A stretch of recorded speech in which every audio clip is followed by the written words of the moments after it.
జ్ఞానము, ఐశ్వర్యము, బలము, వీర్యము, తేజస్సు, శక్తి కలిగిన షడ్గుణ సంపన్నుడు. శ్రీ విష్ణు సహస్రనామములకు దివ్యమైన అర్థములు. 51వ భాగము. మహాభాగ, భాగ్యవంతుడు, స్వేచ్ఛతో దేహధారణ చేసి భాగలబ్ధములకు ఆహారములను అనుభవించువాడు లేదా అవతారములలో మహాభాగ్యము కలవాడు కనుక మహాభాగ అను నామముచే కీర్తించబడుచున్నాడు. భగము అనే పదము నుండి భగవాన్, భగవంతుడు అనే పదాలు వచ్చాయి.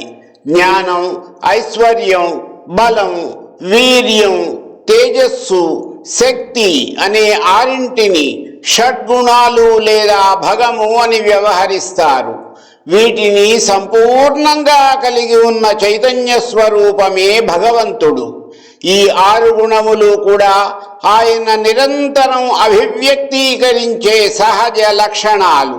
తన జ్ఞానముతో విశ్వరచన చేస్తూ నక్షత్రాలను, గ్రహరాశులను, ఇతర ఖగోళ విశ్వమును నిర్మించి వాటిని ఒక క్రమ పద్ధతిలో క్రమశిక్షణతో పరిభ్రమింపచేసే పరమాత్ముని సత్యం జ్ఞానమనంతం బ్రహ్మ అని తైత్తిరీయోపనిషత్తు ప్రకటించింది. ఇక 2వ గుణమైన ఐశ్వర్యము. మనం అనుకునే భూమి, బంగారం మొదలైన ఐశ్వర్య సాధనాలన్నీ ఆయన సృష్టించినవే కదా. వీటన్నిటినీ కలిగి ఉండే గ్రహములు, భూమి మొదలైనవి ఆ అనంత చైతన్యం నుంచి ఉద్భవించినవే. ఐశ్వర్యము అన్న పదమునకు అన్నిటినీ లొంగదీసుకునే తత్వము అని ఇంకొక అర్థం కూడా ఉంది. సృష్టిలోని అన్నిటితో పాటు అనంతమైన కాలమును కూడా లొంగదీసుకున్నాడు కాబట్టి పరమాత్ముడు అందరిలోకెల్లా ఐశ్వర్యవంతుడు. ఇక షడ్గుణములలో 3వ గుణము బలము. పరమేశ్వరుని యొక్క అనంత శక్తిని మించిన బలము ఇంకెవరికి ఉంటుంది? సూర్య చంద్రాదులను, అనంతమైన గ్రహరాశిని, సమస్త విశ్వమును నియంత్రించగలిగేది ఆ పరంధాముని యొక్క అనంత శక్తి మాత్రమే. ఈ తత్వమునకే బలమని అర్థం. ఈ సృష్టిని లయింపచేయగలిగేది కూడా ఆ అనంత శక్తి అయిన బలమే. ఇక పరంధాముడు నిరంతరము సాగించే సృష్టి కార్యక్రమము అనేది ఆయన 4వ గుణమైన వీర్యము.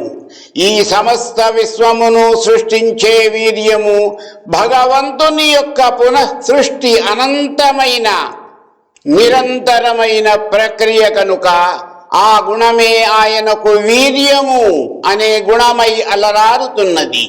ఆ పరమాత్ముని యొక్క 5వ గుణమైన తేజస్సు అనేది మన అంచనాలకు, ఊహలకు అందనిది.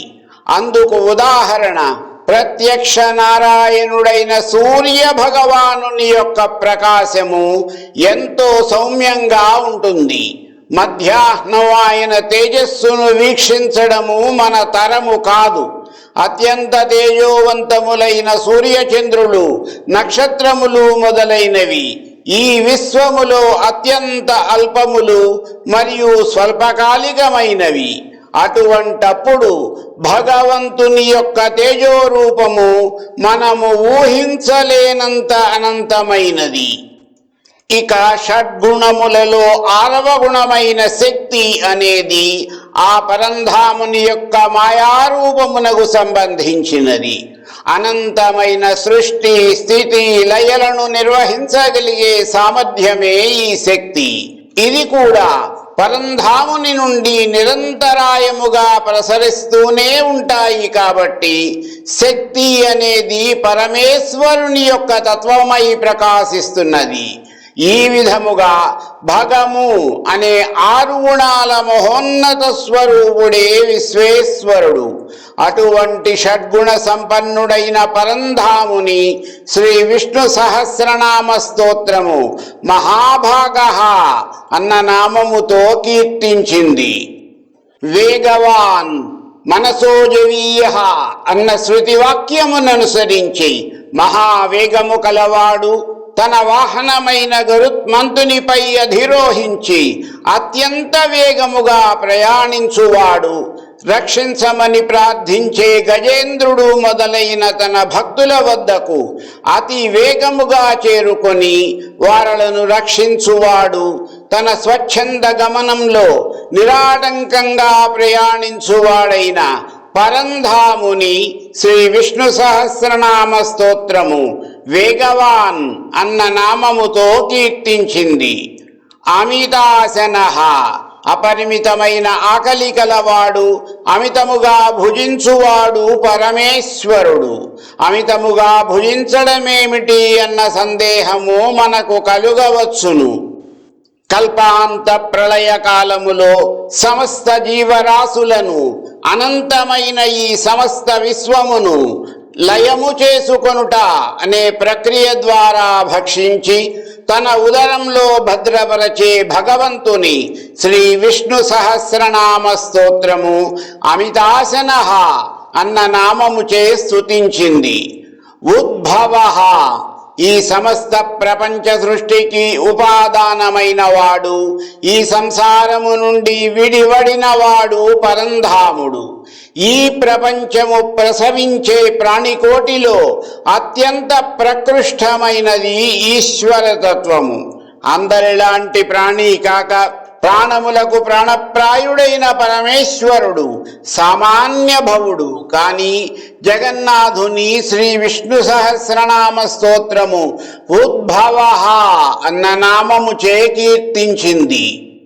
క్షోభణః సృష్టికాలమందు కల్లోలము కలిగించువాడు. శ్రీ విష్ణు పురాణము వివరించిన విధముగా ప్రకృతిం పురుషం చైవ ప్రవిశ్యాత్మేచ్ఛయా